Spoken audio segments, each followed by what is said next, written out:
Panalangin para sa mga nagtatrabaho at nagtataguyod, nagsasakripisyo para sa kanilang pamilya. Sa ngalan ng Ama at ng Anak at ng Espiritu Santo. Amen. Ama naming makapangyarihan, sa pamamagitan ng iyong anak na aming Panginoon, pinabanal mo ang gawain ng tao, sapagkat siya mismo ay naranasang magtrabaho sa mundong ito. Panginoon, maraming pagkakataon sa buhay namin na kami po ay nawawalan ng sigla, nawawalan ng motibasyon sa aming pagtatrabaho at pagpupursigi, pagsakripisyo para sa aming pamilya.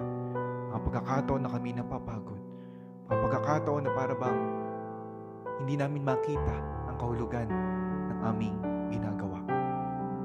Panginoon, bigyan niyo po kami ng sapat na motibasyon. Panginoon, maramdaman nawa namin ang iyong pagtapik at pagkilos kahit sa aming trabaho.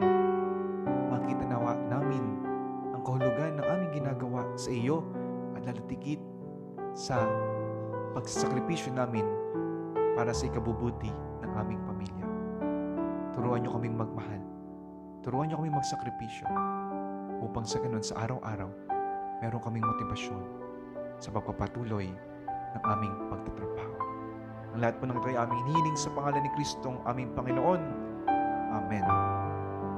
San Jose, ang manggagawa, ipanalangin mo kami.